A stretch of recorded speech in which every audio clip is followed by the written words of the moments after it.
Thank you so much for having me this morning. I have to say that with everything that we see at the federal level right now, there's this sort of sense of despair and hopelessness. And it's really groups like yours, these smaller groups of motivated citizens that are passionate, that are getting stuff done, that really keep me and others inspired to do our work. So I just want to thank you for having me, but also thank you for all the really, really important and meaningful work that you're doing. I have actually really been interested in behavior and in the environment most of my life. This is a picture of me at about 5 years old. The other picture I could have put was I was even younger. I was sitting in a tent. But I've always just been interested in the natural world, in animals, and doing what we can to kind of leave the world a better place. And interestingly, this is a picture of me at the Phoenix Zoo. I grew up in Arizona, and that was one of my favorite places to go visit. And interestingly, I wasn't just interested in the environment, but I was also interested in human behavior. So, one of the things that I really liked to do at the zoo was to look into each of the trash cans that we would pass to see what other people were throwing into them.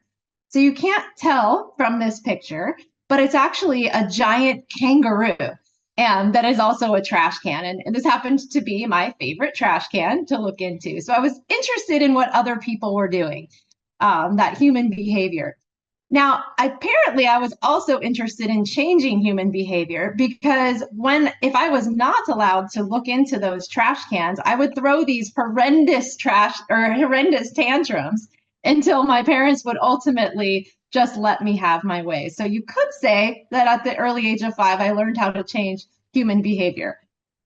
Fortunately, I actually did study human behavior. I completed my master's, as Jenna mentioned, in experimental psychology. And during those studies, I really got to learn a lot about what drives human behavior with respect to the environment. What are the underlying motivations and drivers? I learned about a process that I will share with you today that I've really become passionate about, and I've seen it work across a wide range of issues.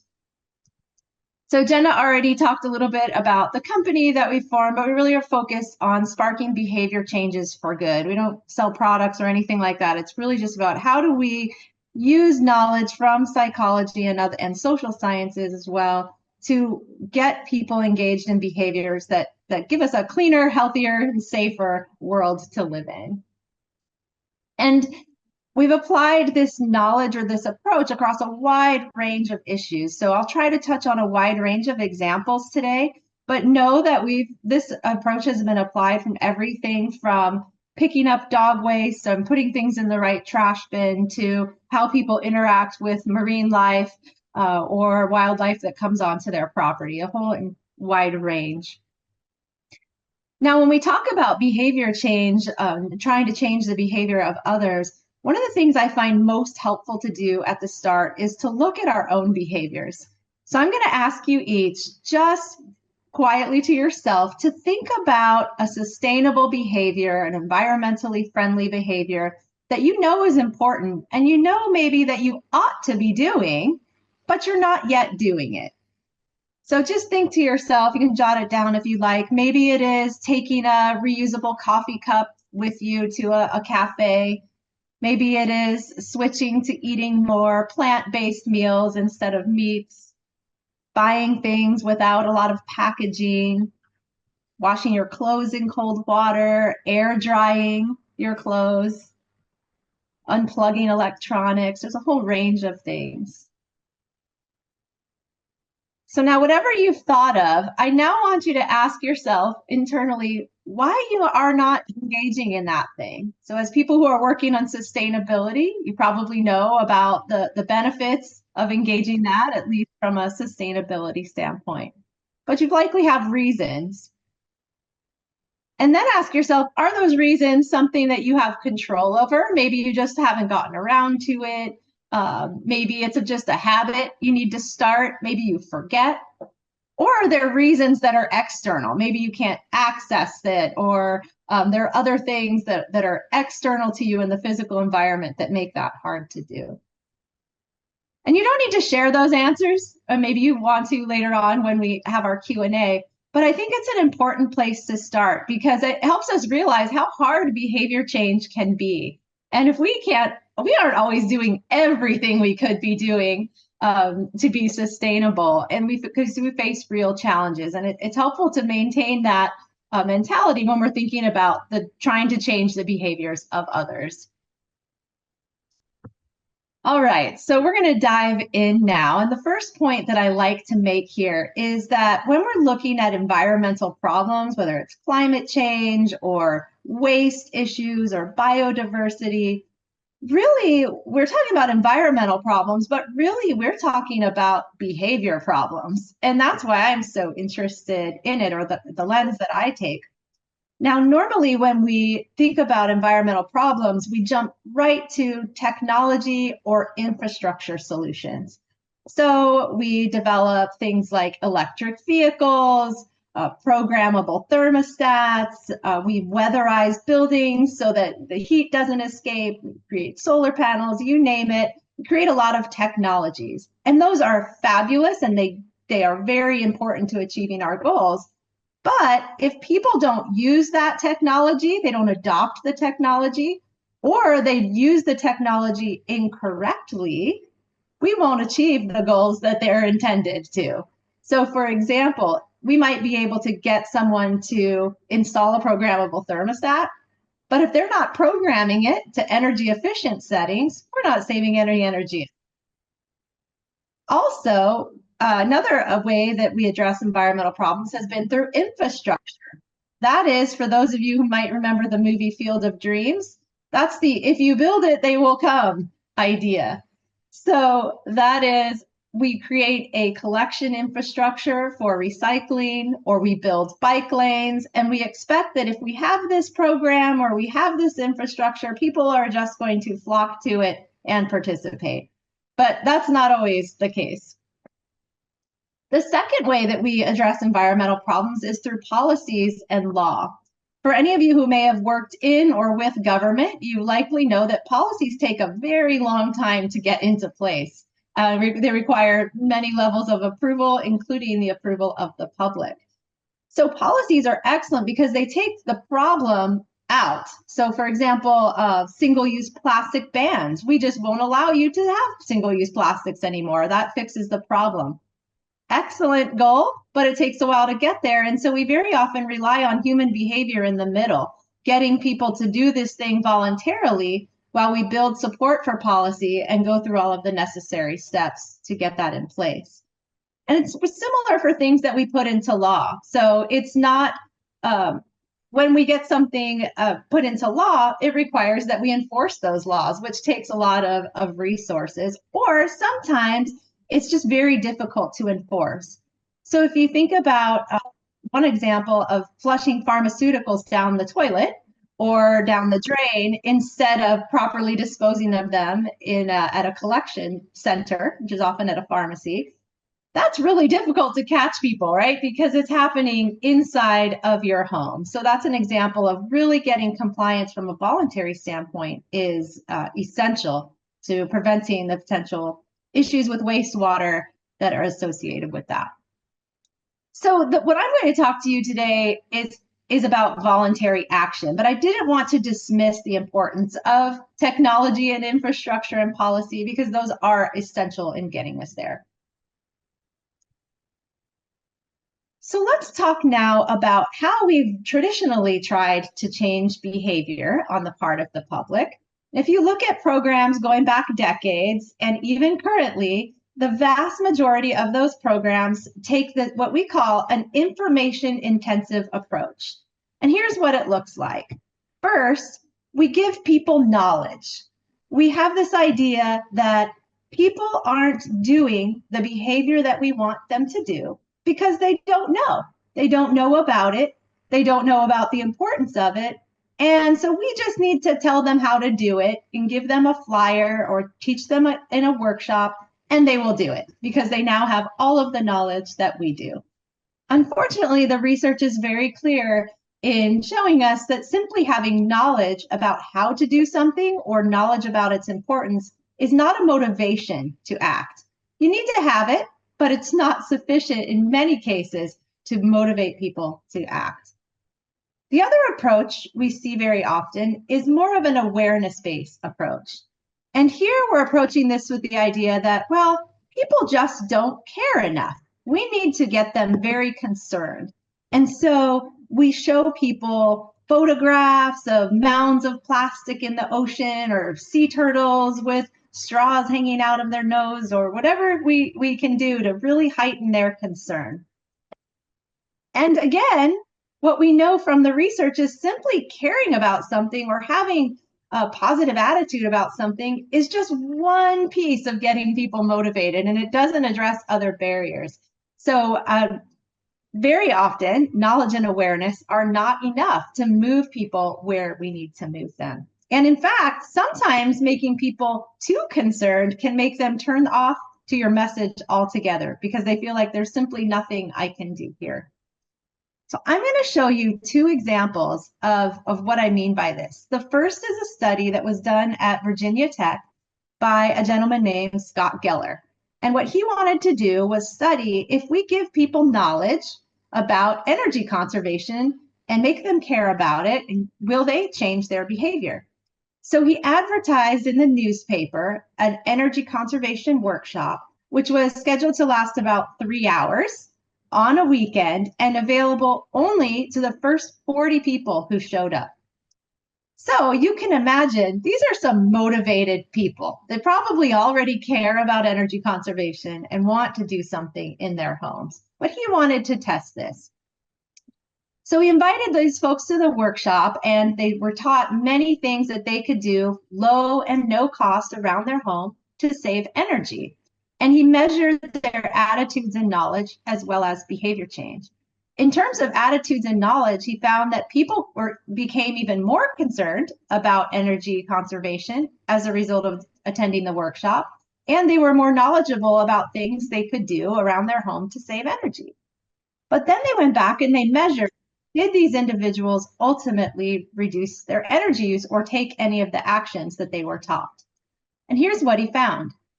Only one of the 40 highly motivated people who came to this very long workshop took the action of lowering the temperature on their hot water heater. And that's a pretty simple action. It really is just the turn of a dial, but only one person followed through and did that action. Slightly more encouraging was that 2 out of the 40 participants installed a blanket around their hot water heater. And I don't think this is a thing anymore, but at the time the study was done, that was encouraged to install these blankets around your hot water heater to prevent heat from escaping and conserve that, prevent that energy loss. And there's a lot of work involved in that because you have to go buy the material and install it. And 2 followed through and did that. However, in some follow-up, they found out that both of those people did this behavior just before they came to the workshop. So they were going to do it anyway, and so we don't get credit for that one. The most encouraging finding was that 8 out of those 40 people installed a low-flow shower head. And that saves, as you all probably know, both water as well as the energy associated with heating that water. So it's a great behavior. 8 out of 40 did that. And we'd call that a win, except that Scott Geller also gave each of those 40 people a low-flow shower head at the workshop. So even though they came and they spent all this time and they learned about it and they cared about it and they got a low-flow shower head, still only about 20% of them followed through with that action. So, and rarely do we have 3 hours to spend with people, right? And so there must be something else going on. I'm going to show you one other example because often what people say here is, well, we just need to get the message out to more people. That's only 40 people. We just need to get it out wider. So one of my favorite examples here is in the 1990s. Many of you may remember this campaign that was very popular and still around a bit today, that was launched by the National Cancer Institute and their partners. And their ask was relatively simple. They wanted the American adults to eat 5 servings of fruits and vegetables each day. So they're not asking you to install anything, just a small adjustment to your diet. And they had a lot of money for this program, millions of dollars, lots of partners, advertisements, public service announcements, school curriculums, things on the radio. And you may even recognize this brand. It was so widely distributed. So they did test their impact, and they found that in terms of knowledge, before this campaign, only 7% of American adults knew that they should be eating 5 servings of fruits and vegetables a day. Following the campaign, that went up to 20%. And that's huge in terms of a marketing campaign. There's a lot of learning that happened there. They also measured whether the campaign impacted consumption of 5 fruits and vegetables per day. Prior to the campaign, only 11% of American adults reported that they ate 5 servings of fruits and vegetables per day. Following the campaign, this isn't a mistake on my slide, it stayed at 11%. So despite the millions of dollars spent on this campaign and the drastic increases in knowledge and awareness, there was no change in behavior. And in fact, later studies found that that trend actually started going down. So I can't see all of your faces while I have this screen up, but some of them might look like this. Oh boy, what do we do? Because this is often what we do. We educate people, we try to get them passionate about it. So I'm here to tell you there is an alternative, and that's what I'm going to spend the rest of the time talking with you about. And that alternative approach that I use is community-based social marketing. This is not, I want to point out from the very beginning, not a marketing tactic. It's not just sort of a new trend. Really what it is a framework that helps people who are working to develop sustainable behavior programs, a framework to follow that is grounded in research. Many of the insights and many of the tools that we bring in have origins in hundreds of years of research in social psychology and environmental psychology. So we're drawing from that knowledge that I got to learn about in school. It's also community-based. So by that, I mean a couple of things. First, the programs are developed based on the needs and the input of the communities in which they're delivered. So we're taking the voices of the community and making sure that we are addressing the challenges that they're facing. It also is very often these programs are delivered by the community members themselves. There's a lot of use of personal contact, peer-to-peer, neighbor-to-neighbor, point of sale. You go to buy something and you have a conversation. Whenever possible, we're trying to leverage natural social connections. So even though you see social marketing, some of you may have thought, oh no, she's going to talk to us about social media, Facebook. That's not what this is. We may include that in certain outreach, but it's really about fostering connections and community and conversations between peers. Community-based social marketing also focuses on removing barriers to engaging in that action. And sometimes those barriers are knowledge. People, oh, I didn't know how to do that. I didn't know that this program was available. But there's many other barriers that can exist, and we want to identify and address those barriers. And we'll come back to that in a bit. And then lastly, community-based social marketing is behavior-based. So we're doing more than just trying to get people to know and care. We really are ultimately focused on getting people engaged in those positive behaviors or stopping negative behaviors. So community-based social marketing is a framework. It involves 5 steps. What I'm going to do now is just tell you what the 5 steps are. I'm going to walk you through an example of one of which is a really kind of simple project, and then we'll dive deeper into each of the steps. Now, I won't make you experts today, so I'm going to warn you, I'm just going to do a kind of light touch introduction of what this is, and then I'll leave time for questions where you can ask about those pieces of it that are of most interest or less clear to you. So the steps are first selecting a behavior. Within sustainability, there are hundreds, if not thousands of different things we could do. So how do you figure out where to start? We can't address everything. And in fact, we know if you ask people to do more than 3 to 5 things, they disregard it. It becomes too overwhelming. So we really try to engage in efforts to make sure we pick behaviors that are meaningful. And so I'll talk to you about how we do that. Next, we want to understand what are the barriers that the audience finds challenging that decrease the likelihood that they will engage in the behavior, and what do they see as beneficial or rewarding about participating. Once we understand that the audience is what they're facing, then we can develop strategies to enhance their motivation and remove the barriers.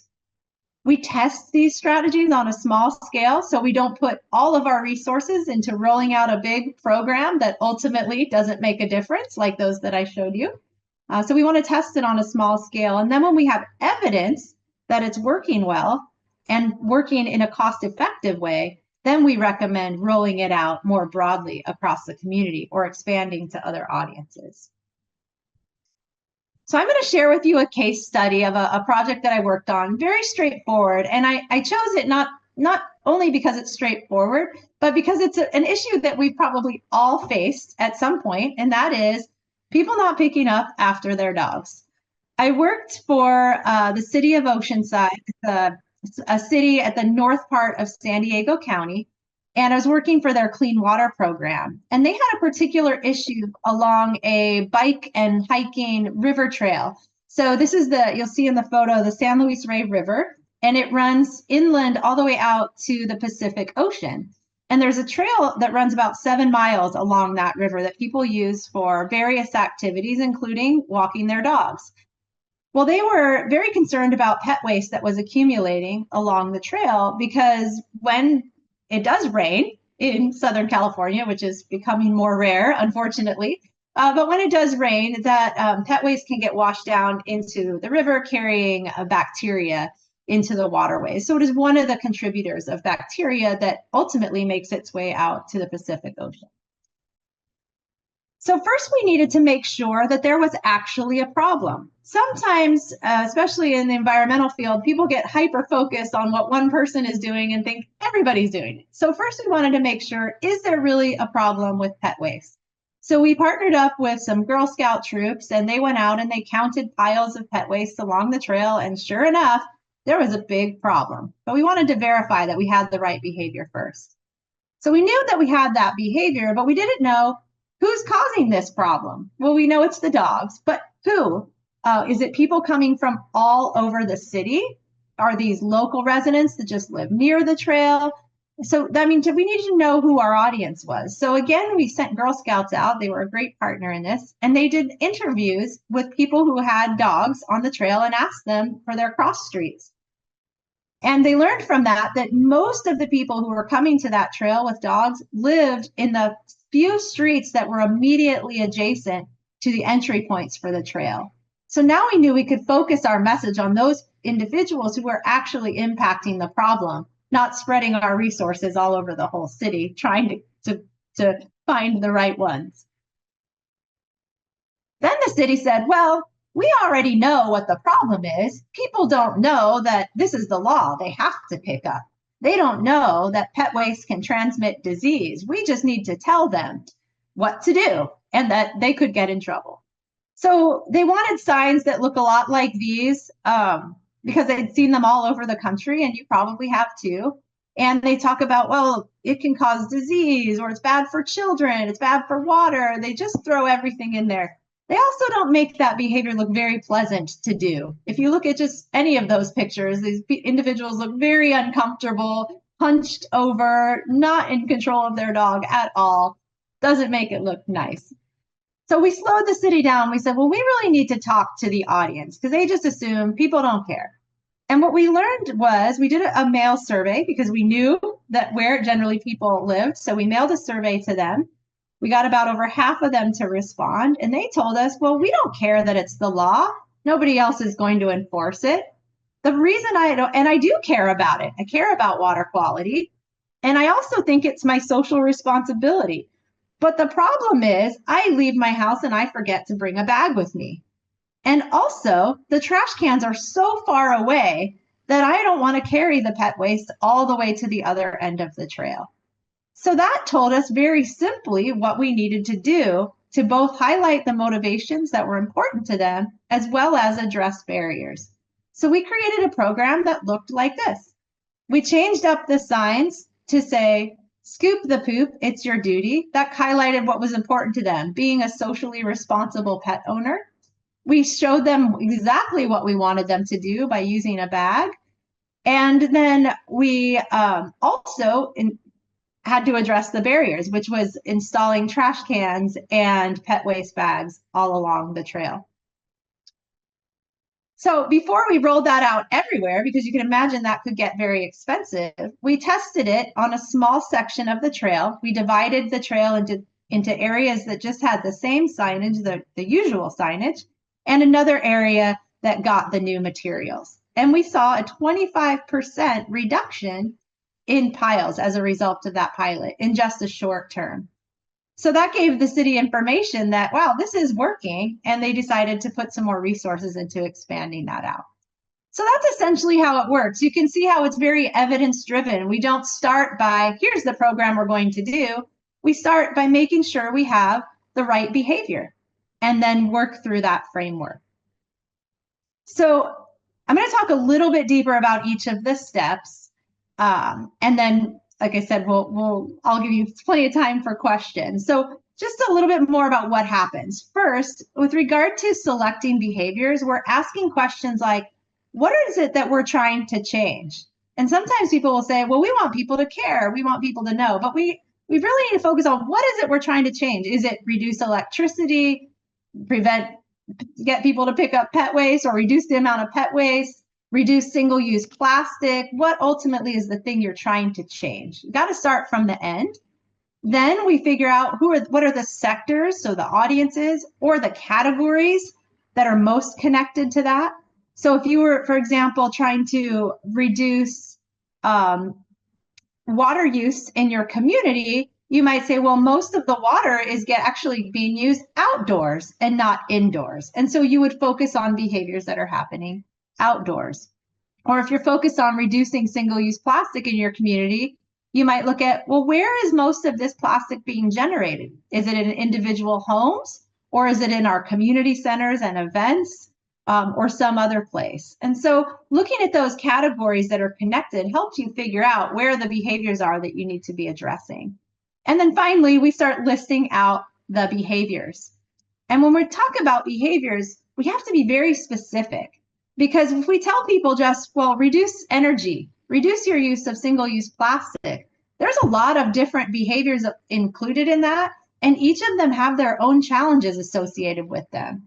So somebody's reasons for not taking a reusable coffee shop or coffee cup to a cafe are going to be different than their reasons for not using a reusable water bottle or a reusable takeout container.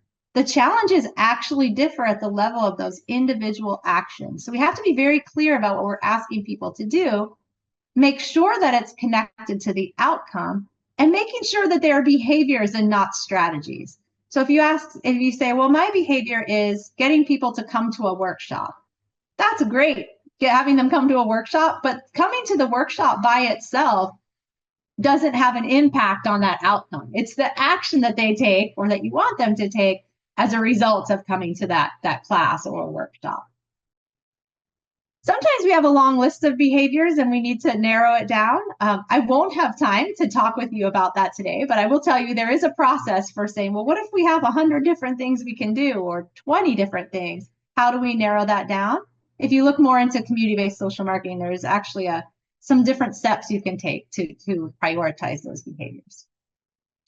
So once we have a behavior or a smaller set of behaviors to focus on, we need to learn about those barriers and benefits.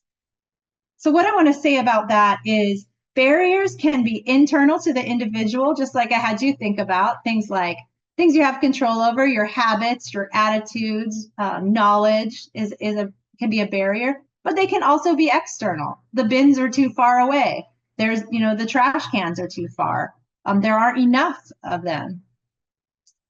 We also want to understand benefits, and that is, what would the audience perceive as beneficial about engaging in this behavior? And it's important to remember that we're interested in what the audience sees as a reason to do it, not the reason for the program. So your program may be all about environmental benefits, but people might participate for different reasons. And so we need to understand what their reasons are.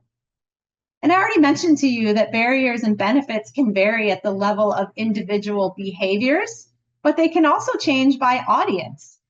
So, an audience that has more financial means may experience different barriers than an audience that has more or less. So based on their level of finances or physical ability may introduce different barriers.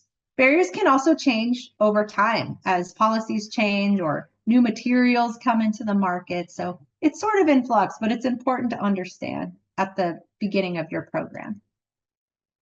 And the way that we gather this information, I won't get into, but we use things like literature reviews. What have people already learned? Have observations of people's behaviors, bringing people together in a group, using traditional survey methods. There's a lot of different ways, but the important thing is to get information from those that you are trying to reach and not base programs on your own ideas or hunches about why people aren't doing it. Once we have that information, like you saw with that pet waste example, it's pretty easy to know what to do because they've told you what the needs are. So when we develop strategies, we're looking at both addressing barriers and benefits. So this looks like a lot here right now, but it's actually kind of a pretty simple graph here or figure. What the wavy lines represent is motivation. So when you're creating a strategy, you have to first address benefits or motivation, because if people don't have any drive forward toward that goal, it's not going to matter what the barriers are. They're not even picking up and moving at all. So we have to address motivation. But as you can see in the top line, you've got a certain level of motivation that hits barriers. Well, you can almost never remove all of the barriers. So if you can get the barriers so low that that existing motivation goes over, that's good, but rarely is that the case because there's always some challenges that remain. So the way we prefer to do this is how you see in B, where we simultaneously bring down the barriers as much as we can and at the same time increase motivation. So we need to address both sides of the equation. So for example, in the pet waste, if we had just put up bag dispensers and ignored the motivation or still kept those same signs, we may not have seen the same results. So I'm going to talk really quickly about how some of the tools we use to remove barriers, and then I'll talk about enhancing motivation. And I'm just going to show you what they are. We won't dive in deep into each one. So we have 3 tools that we use primarily. These are the top 3 for addressing barriers. They are information, convenience, and prompts. So even though I told you that education alone is not enough, it can be a barrier. If we need to educate people about what to do or about a new program, we may need to give them education. We can make things more convenient for people to do, so we can make that desired behavior easier, make it easier for people to put things into bins or reduce the number of steps they need to take. So making things more convenient is a really good way to remove barriers. Reminding people, for a lot of behaviors, we just simply forget. So we can give people reminders, especially if it's something we do on a regular basis, that are close in space and time to where that behavior is going to happen. So here's some examples. Reminder at the light switch to turn off the lights. That's where you want to put it, right where that behavior is going to happen. Reminder on the washing machine to wash clothes in cold water. Reminder on your kitchen counter about what goes into a composting bin. A reminder at the recycling bin about what goes where. You see the theme. A reminder when you're mowing the lawn or someone's mowing the lawn to adjust sprinklers or check your sprinklers. So we want to remind people right when they're about to do that behavior. Oh, I need to grab my shopping bags. I'm on my way to the store. And then finally, we have 3 tools for enhancing motivation. They are commitment, social norms, and incentives. So commitments are when we ask people to, say, sign a pledge and commit to do the behavior. And it's based on what a self-perception theory. And say very simply, if people make a commitment to do something, they see that as part of themselves. I'm the kind of person who thinks this is important. And also, we want to be consistent. People like to be seen as consistent in what they said they would do and what they follow through to do. So when we ask people to make commitments that are written and we post them publicly so that others can see that they've committed, it can be really powerful in getting people to follow through. So it might look something like this. It's been used to get people to recycle fishing line at fishing piers. People have signed commitments and posted them up at the entrance to where they go fishing.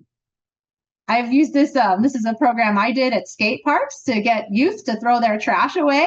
Tough audience. They committed to throwing their trash away at the skate park, and we actually reduced trash that way. So there's just two examples. Social norms are also another way to enhance motivation.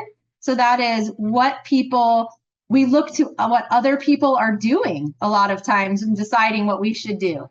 So maybe if you walk into a room, which way is everybody sitting? Or are people wearing masks here? Or how are people dressed? We very often look to other people when we decide how to act. And because of that, we can use those social norms as long as we're highlighting what it is we want people to do. So let's draw attention to other people engaged in those behaviors that we want to do. And that can help motivate other people. Even if they aren't already motivated, they might go along just because other people are doing it. So, for example, letting people know that their neighbors are washing their clothes in cold water. Showing people how much energy their neighbors are using or how much others in their community are recycling. So you can kind of see, telling people what other people care about. Here, 79% of residents thought it was important to reduce waste. So the theme here is letting people know that others in the community think this is important and others are doing it. You can also group together other people's commitments and convey that same type of information. And then finally, incentives. People often ask about incentives, and I won't go into deep because I'm trying to wrap up in about 90 seconds here. So with incentives, that's when you give people a reward for doing the behavior, or you give them a fine for doing the wrong behavior. And it's tempting to do that because if you pay people to do something, there's a good chance you're going to get people to do it. People like money. They like rewards, right? But the problem with this is that it relies on extrinsic motivation, meaning I'm doing this thing to get that money, to get that reward, or to get that prize, or to avoid that fine. And when you do that, first, it costs a lot of money to keep giving people incentives every time. But it also can shift people's motivation. So when you sign a commitment, you say, oh, well, I'm the kind of person who thinks this is important. But when you get money, you say, I did it for the money. It doesn't become internalized. And so therefore, it's not likely to translate over to other behaviors. And you're just going to have to keep paying people for all these different things, which becomes very expensive. So we use these when we have to, or maybe when the behavior itself is expensive and they need some financial assistance. And then lastly, if we don't communicate our message well, none of this matters. So we try to leverage personal contact. We're more likely to listen to information coming one-on-one than through mass media, radio, and billboard. We really trust our neighbors and our social networks, and even the people that we interact with when we're out shopping or recreating or doing what we do. We want to make things very vivid when we're talking about technical things. So instead of telling people, you have all of these drafts in your house, we may say something like, if you add up all these little cracks in your house, that's like having a hole the size of a basketball or football in your wall. Wow, that means something. We show people images of things that matter to them, things that they recognize. Local impacts of climate change are more motivating than what's happening globally. And finally, I've said this before, but we frame the program in terms of what is most important for the individuals who are participating. So, and sometimes that's different than your reason for doing it. And so in this example, it's another dog waste example. It was with rural dog owners in San Diego County. They're not next to the ocean, so they didn't really care so much about keeping dog waste out of the ocean, but they really cared about not being able to use their yards and not stepping in it when they're out and about on their property. So it focused on clean feet and clean yards, not so much the ocean. So we do pilot test these programs just to make sure that they are working before we scale them up. And that really saves money in the long run. So we don't expand out programs that are not effective. We can also try out a few different things. So whenever possible, these are short pilots, just a couple of weeks maybe, to see what's working. And so we can make adjustments before we broadly roll it out.